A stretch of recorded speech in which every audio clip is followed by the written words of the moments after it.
Thoughts after this one? I was encouraged by some things. We got punched in the mouth early on in this game, and I thought our guys fought back and battled back. Obviously, we understand there's no participation trophies in our league, so we're going to take the loss, we're going to own it. But there was a lot of things that I was encouraged by in the game. So, but obviously we've got to still play better. So go ahead. Last year, you said you felt like you needed to sit Jameis because injuries were piling up. Is there a consideration for doing that with Derrick now that he's left 3 times? I think both of those are totally different situations. Well, they both had. They're both totally different situations. In what regard? Also. They're totally different situations. All right, we're not getting into what we did last year, what we're doing this year. All right. Look, Derrick's in the concussion protocol right now, so we'll evaluate that as we go. So the things other than concussion potentially serious? I don't know that. I mean, he's going in for evaluation on a couple of different things, but he's in the concussion protocol. And look, I didn't mean to shut down your question, but yeah, I mean, look, obviously with injuries, you certainly got to pay attention to that. But I'm not getting into the business of we're going to compare things from one year to the next. So Or just phrase it that way because y'all had precedent of doing that, and Derrick's had the same shoulder injury 3 times and concussion protocol twice now. Yeah. So I was asking if there's any consideration to maybe giving him a rest. got it. Is there any mounting concern at all with it being, concussion protocol again? 3. Yeah, look, I mean, I think anytime you have a concussion, it's concerning. So, yeah, that certainly, and yeah, there's concern with some of the injuries that he's suffered. So look, we'll just like we do all the time, we'll go in and evaluate where he's at physically, and see where he's at physically, and then we'll go from there. How difficult do you think it was for this team to probably recognize some of the atmosphere? A lot of Lions fans were in the stands. There were a lot of booing early on. No, look, I mean, how can you not?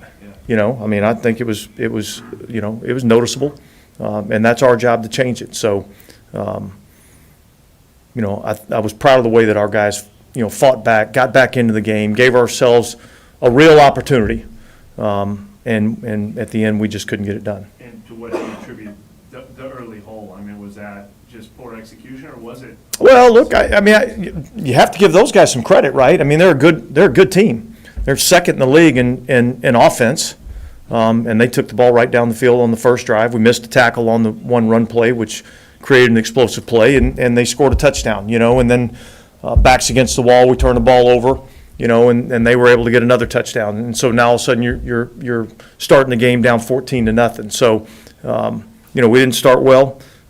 We battled back, we scratched and clawed and got ourselves back into this, and we're going to keep swinging and keep chopping wood. And I told the team, look, we're eventually going to break through. Dennis, how much, or if at all, do you think Derrick's performance, especially in the third quarter, was maybe motivated by the booing? Did you see any correlation there?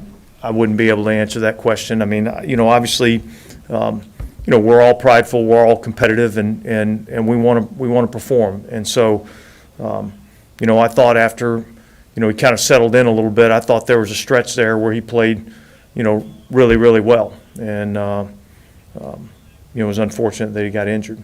Early this week, there was a lot of conversation about does the team have or not have identity. Did you see the identity you wanted to see from this team? Yeah, look, I mean, our guys fought, all right? We weren't perfect. I didn't like the execution early on. I thought it got better as the game went on. I did see explosive plays down the field, which I thought we could, potentially create. So, yeah, I mean, I saw some things that I liked, and yet there's a few mistakes that, end up, handful of plays that kind of end up costing you the game. And those are the plays that we have to eliminate. What was the main reason for the struggle defending Sam LaPorta? He kind of had a good game against you guys. Well, look, I mean, he's a good player. They got a lot of good weapons, all right? So there were some times where, we made a conscious decision to take Alon St. Brown out of the game. And when you do that and you devote more resources to that, it opens up some other areas. So, yeah, look, I mean, he's a good player. They're a good offense. They've move the ball on a lot of teams. So,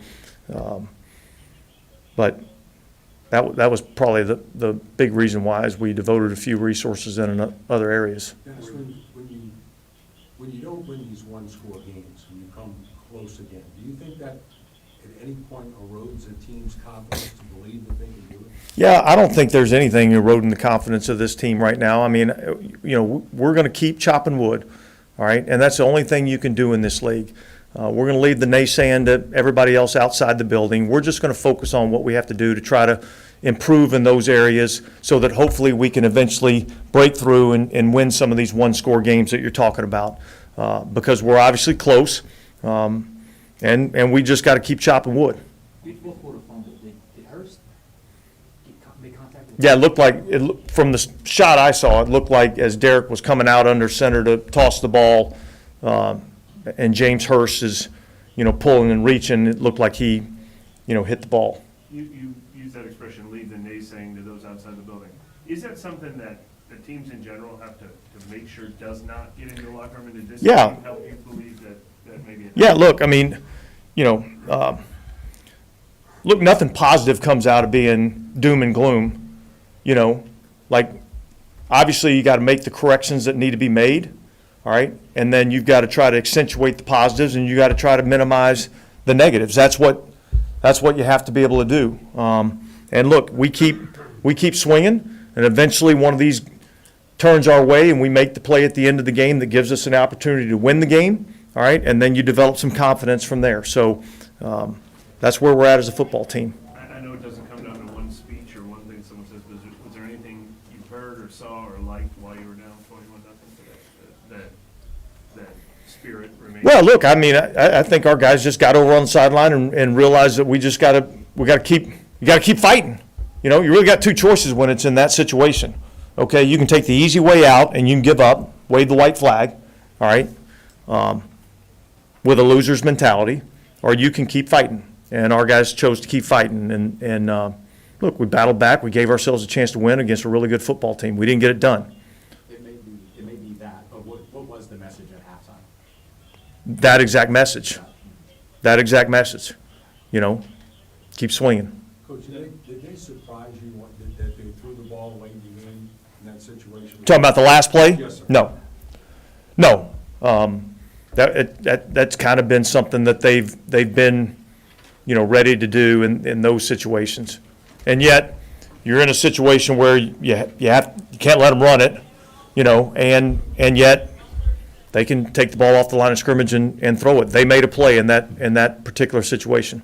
Dennis, the kind of like flip-flop usage with Derrick and Taysom early, was that like part of the plan, or was that kind of game flow? Well, I think it was always part of the plan to utilize Taysom in some of these plays.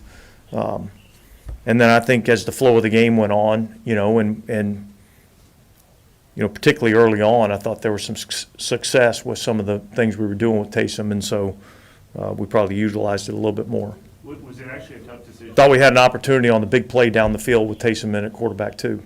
Was it actually a tough decision late in the game when Jameis obviously coming in late in the game and Taysom having been running the ball? No, look, I mean, our plan has always been, if anything happened to Derrick, Jameis is a quarterback, and we'll use Taysom in the same role that we've, always utilized him. And is it the same scenario again, the concussion keeps him out as his shoulder fine? Well, that's one thing that we're going to look at, so. All right, guys, thanks.